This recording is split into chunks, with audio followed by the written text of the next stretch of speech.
Hey, welcome back. It's Nolan Mathias, and today we're discussing tax-deductible mortgages in Canada because unlike our American friends to the south, our mortgages in Canada aren't automatically tax-deductible. And what we're going to talk about is how you can make yours tax-deductible and whether or not it's a good idea. But before we get into it, do me that favor, hit that subscribe button, hit that notification bell, and please hit that like button so more people like you can see this video. And don't forget about our Race to 10,000 Subscribers contest, where one lucky person is going to get their monthly mortgage payment or their rent payment paid off just for subscribing to this channel. So hit that subscribe button, hit it now. Basically, the question is, do you want to get your mortgage payment paid for a month? And if you do, hit the subscribe button. And if you don't, well, you probably lie about other stuff too. Okay, so let's get into it. Let's answer that question. How do you make your mortgage tax deductible in Canada? And the simple answer is this. You simply borrow money in order to earn an income. That's it. That's how you make money that you've borrowed, the interest cost on it, tax deductible in Canada. Now that's obviously the oversimplified explanation, but the reality of it is in Canada, anytime you borrow money with the expectation of earning income, you can write off the interest costs. Now, first and foremost, my caveat to this whole conversation is make sure that you consult an accountant anytime you're making any sort of decisions that has tax implications. Because here's what you don't want to do. You don't want to be that guy who went and watched a video on YouTube and then found out later on from the accountant that XYZ doesn't apply to you for whatever reason. So first and foremost, anytime you're taking on any sort of financial strategy, whether it's a mortgage, whether it's investments, whether it's tax related or real estate related, make sure that you have a team of people built up around you in order to make sure that you don't make any mistakes. Now, here's the thing. You can basically write off interest that's borrowed for making income, and examples of how you can do that are you could purchase a rental property. And purchasing a rental property and having a mortgage, the mortgage is a tax write-off because you are purchasing that rental property with the intention of earning income from it. You can invest in your own business. Obviously, that is a means of earning income. You can invest in somebody else's business and with the hopes of getting dividends. Or you could build out a stock portfolio with the intention of building out that portfolio so that it earns you income over time. And anything that has to do with earning income, if you're borrowing money to do it, you've got that incentive to be able to write off the interest. Now, one of the most common strategies around this is what's called the Smith Maneuver, which has been gaining more and more popularity again ever since Robinson Smith took over from his father, Fraser Smith, who passed away, and has basically put a whole bunch of time and energy into rebuilding that brand, and he's doing a phenomenal job.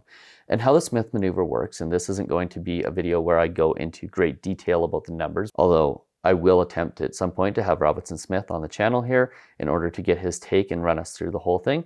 But basically the way the Smith Maneuver works is you get a readvanceable mortgage, and as you pay down your mortgage, a line of credit becomes available, and that line of credit is then used for investments. And all of the interest costs for the money that is borrowed off of that line of credit to invest basically has a tax write-off. And the idea is to pay off your mortgage as fast as possible, basically have this line of credit that becomes available to you that you use to invest. And then you take advantage not only of the returns from your investments, but also the tax incentive to do with writing off the interest. And basically, as you pay down the principal of your mortgage and that line of credit becomes available, you're converting your non-tax deductible mortgage into a tax deductible line of credit. So that's how you're basically switching it into a tax deductible mortgage.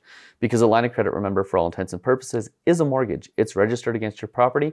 It just happens to be a line of credit as opposed to a normal typical mortgage. And the basic math on this is really simple. Let's say you borrow the money at 3% off the line of credit. You get an 8% return. The spread between those is 5%. And then you also get the added advantage of being able to write off the 3% in interest, which, if you're in a 40% tax bracket, gives you another 1.2% in return on the spread, basically garnering you 6.2% off of money that you've borrowed that otherwise wouldn't be tax deductible. So it seems like it's a pretty good investment. It seems like a pretty good strategy, right? Well, yes and no. There's pros and cons to a strategy like the Smith Maneuver. Obviously, the first pro is that you're able to take a mortgage and convert it from not being tax deductible to being tax deductible. Another pro is that you can potentially pay off your mortgage significantly faster by taking advantage of that spread between your returns and what it's costing you to borrow the money. However, there are cons that go along with leveraged investing, and let's call a spade a spade.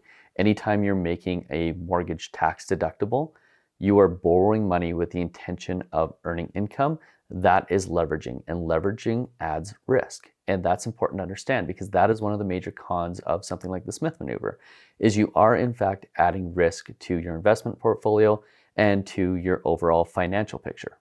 And a lot of people don't realize this. When you have a typically fairly safe investment in something like an ETF, in an index fund that tracks the S&P 500, you can usually expect that you're going to get a certain amount of return. Usually it's around 8 or 9%. But if you borrow the money to make that investment, the returns, well, on the upside may go up substantially. On the downside, the exponential effects are even greater. And what most people don't take into consideration is that when you're borrowing money to invest, your risk profile goes from this big to significantly bigger. And it all depends on how much of the money that you're investing is leveraged versus how much of the money is actually yours. And if you are borrowing 100% of the money that you're investing, you are absolutely taking a huge risk, because it's like going to the casino and borrowing money. If you lose it, it's gone. And then you've got to figure out a way to pay that money back. And keep in mind that while the stock market, the S&P 500, typically returns 8, 9%, there are years where it goes down 20, 30, 40%. There's days where it goes down substantially. And it can take a long time to climb back out of that hole, especially if you've borrowed the money in order to make those investments. It's a lot different when you've got a $100,000 investment and all of that money is yours and you lose 40% of it, like a lot of people did in 2008, and having $100,000 that you've borrowed and now owing $100,000 but only having investments that are worth 60. Risk is the biggest single factor in investing that people don't pay attention to, but it is probably, much like payout penalties and a mortgage are the thing that most people should be paying attention to, risk is probably the single biggest factor that people should be paying attention to when they're making investment decisions. And here's one thing that has complete certainty when it comes to investing, is if you are paying down your mortgage, every dollar that you are paying down your mortgage, that is the single safest investment you will ever make, because you know that you are 100% getting the return of whatever your interest rate is. Let's say you're paying 2% or 3% on your interest rate and you're paying down that mortgage or you're paying down that debt. You know that the return on that investment is 2 or 3%. But if you are borrowing money with the expectation of making 8, 9% and the stock market tanks, well, that is a fairly risky investment. Now, one of the other major cons of leveraged investing and making your mortgage tax deductible is that often the math is misleading. So let me show you what I mean. Let's say we have a $100,000 loan that we've borrowed to invest. And on that loan, we're going to pay $3,000 or 3% per year in interest. And let's also assume that we're in a 40% tax bracket. So we're going to get $1,200 of that back as a tax rebate. So our actual interest cost is going to be basically $1,800 per year. Now let's also assume that we've invested that $100,000 and we're getting an 8% return, so an $8,000 return. Now, one thing you have to consider, and this is the one thing that a lot of people miss, is that we're in the 40% tax bracket, so that $8,000 return is actually a $4,800 return after tax. Now, granted, we're going to get that $1,200 tax rebate, so our total return after taxes is going to be basically $6,000. Now, remember, we've got $1,800 in interest costs that we have to account for as well, because that's our $3,000 less our $1,200 rebate.